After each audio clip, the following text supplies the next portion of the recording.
Welcome back to the channel. On today's repair, we're working on a 2024 Ski-Doo Summit Expert 850 Turbo 155. So we took a trip up to Revelstoke. You probably watched some of the videos, and we had rented a Freeride 850 Turbo. And so some of the big hill climbs, you get almost the top, or if you're really cranking on it and the boost was high, you would feel the track start vibrating like crazy. And the term that I think they use is ratcheting. So this is a brand new sled and had a few miles on it, obviously probably ridden hard, but what they've been saying is that the track is jumping over the drivers, or the drivers just can't handle the horsepower essentially. So on our sled, we've only got just shy of 300 miles on it, and we want to get ahead of it.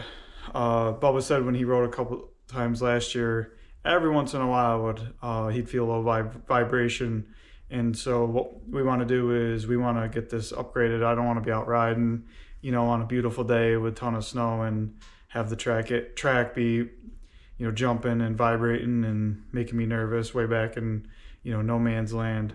So we found some upgrades, or a company that made upgraded drivers.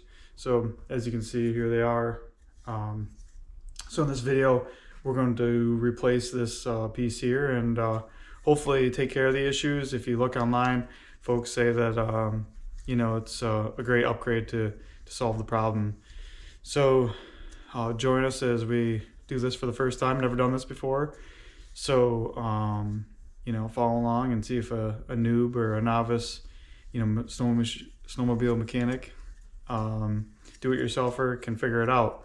So on the first thing we're going to do is we're going to loosen up all the bolts that are around the track and skid. So let's do that and see what happens. All right, first step, I jumped the gun a little bit. First step is we're going to loosen up the track. There's a through bolt on the rear here. Loosen that up. This bolt here, you don't have to take all the way out. Just loosen it up so this is loose. And then we're going to back these tensioners off here. I think this one's 15 mil. I think that's 8 or 10. So loosen this, take some tension off so that we can work on this and this. So I got this loosened up so you have plenty of tension taken off the track so that way you can mess around and get to that driver. But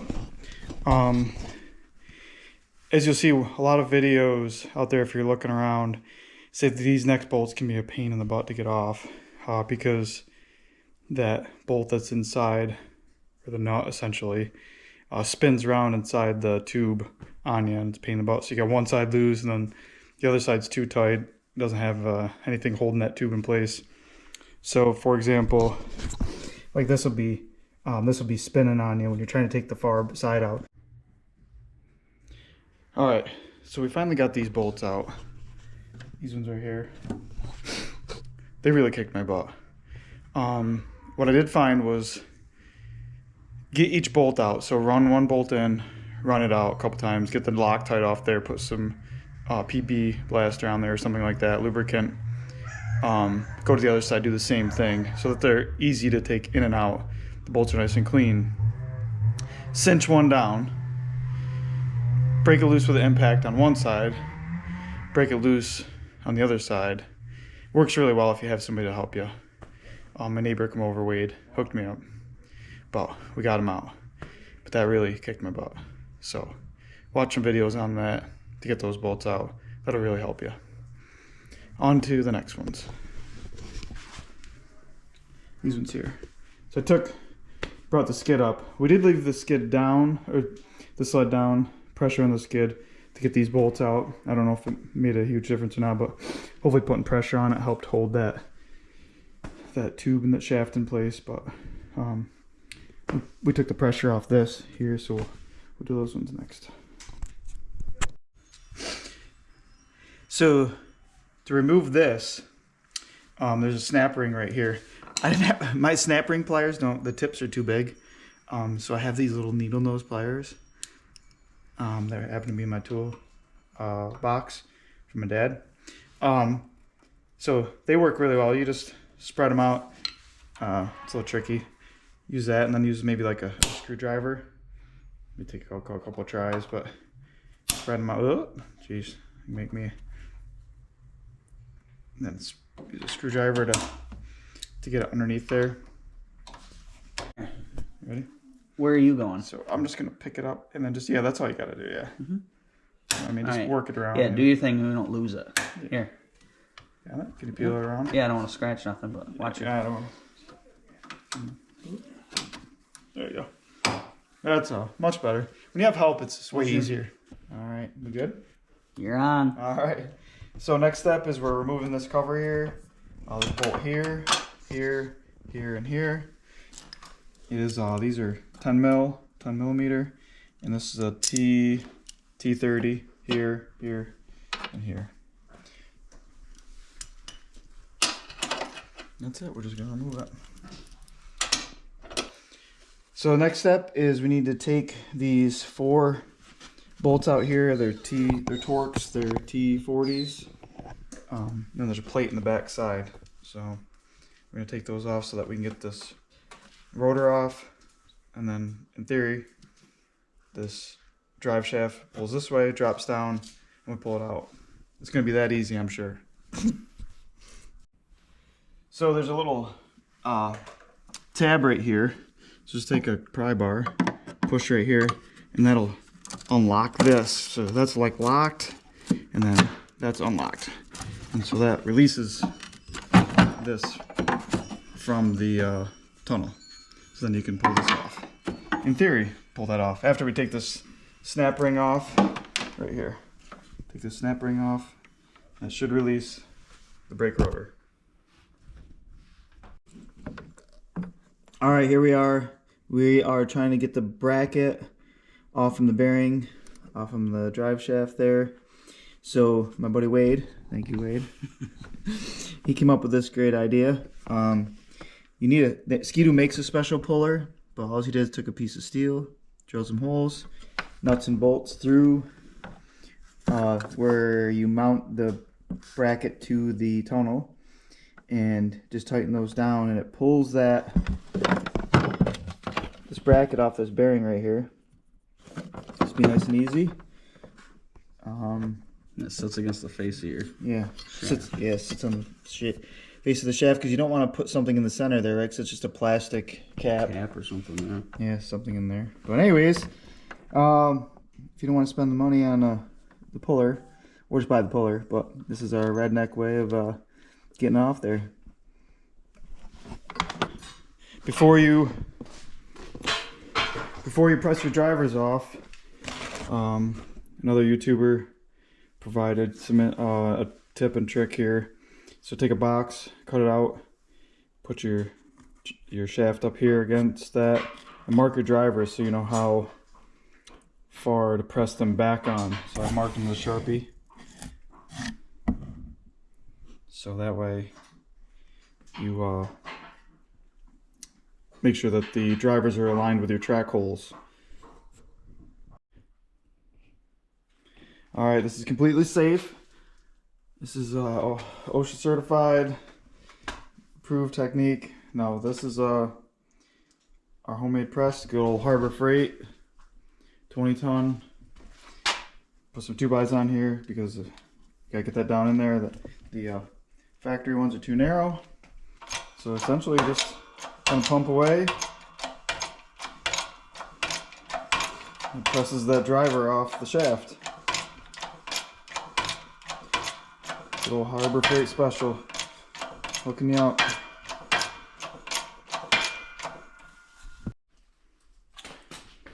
It's that simple. Just presses off there. The driver presses off the shaft. Thing of beauty. Beautiful. So we got the old drivers off. So now we are reinstalling the new drivers. So kind of repeat the process. But you get this little, what'd you call it, Wade? I don't know.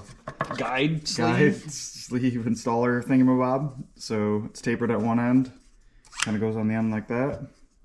And then you put that down in there. Make sure these cogs are all lined up when you get started because it's a press fit. For sure. So yeah, we're going to press it back on.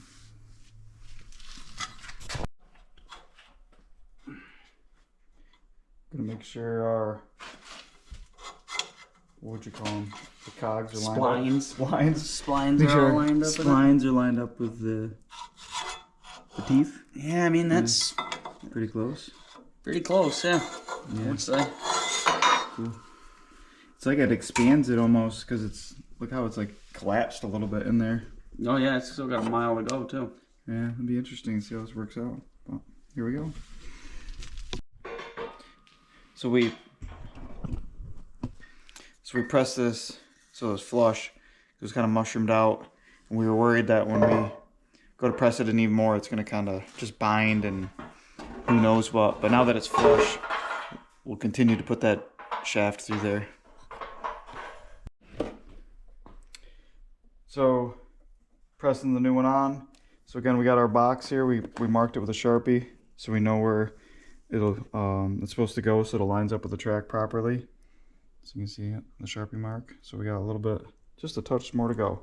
But the box is a poor man's way to have a template. So as we install the second driver, make sure that they're lined up. Make sure that, I think it's called a cog. This are timed, yeah. Or whatever this is here is lined up with this one. Because if they're off, obviously it's not going to work.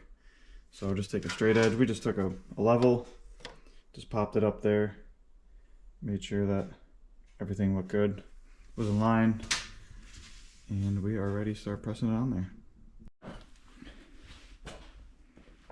So we're just doing a quick spot check. We're trying not to overthink it too much, but we just kind of put it in place, made sure everything kind of was lined up pretty good. I mean, it's close based on our marks, so I don't know how it works, but you know, at least our metal is on metal, or not metal is on metal, but the metal is on the cog. It's pretty close. It's not way out of whack, but our box marks are right on the money, so we're gonna go with that. That's what came out of it. So all right, time to reinstall the driver. Wanted to show you what a comparison between aftermarket and stock driver is. Kind of see the size of them. A little bit bigger, and then definitely wider here on this part.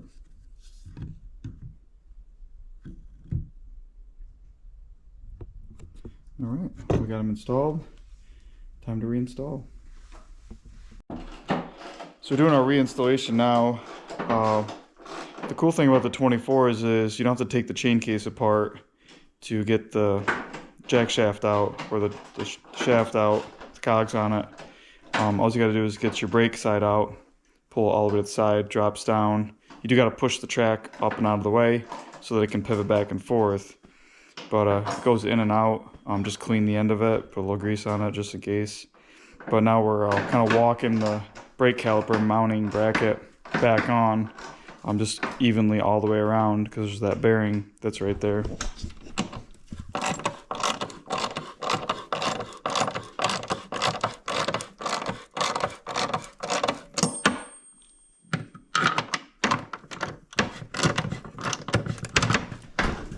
So essentially that bracket kind of just walks onto that bearing. You cinch it all down, make sure that you spin your bracket up so it locks into place. On the backside bracket, spin it up. But that's pretty much it. We pulled the brake pads out to try to make it a little easier. I don't know if it's necessary or not, but it seemed to help us a little bit.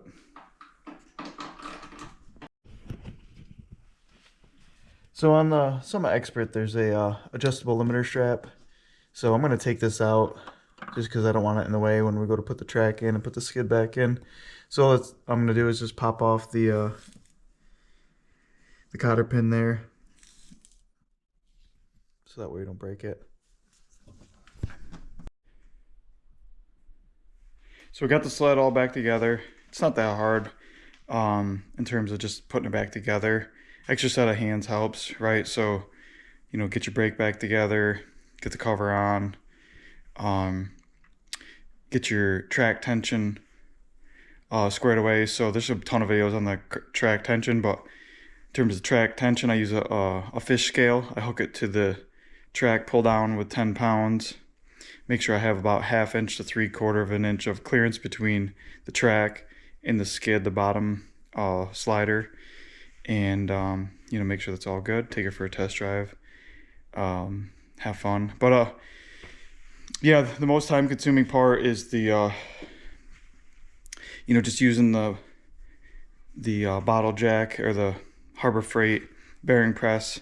Just get it in, getting those drivers put in the right spot. Make sure everything's lined up. Just take some time. It takes about 4 or 5 hours to do the whole project. Extra set of hands definitely helps. So have somebody that's mechanically inclined or somewhat inclined to help you. Makes the job go a lot easier. My neighbor come over and Wade, he's in the video. Wade Holmes, huge shout out, thank you. But that helped a ton. But we got all back together, took it for a test ride. Seems fine. We need more snow, obviously, but thanks for watching. Please subscribe. Comment below. Again, it's our first time, so, you know, we're not ski-doo mechanics. We're just trying to help someone else get through the project. So, you know, if I missed anything or I messed something up, definitely comment below and help us out. See you in the next one. Thanks.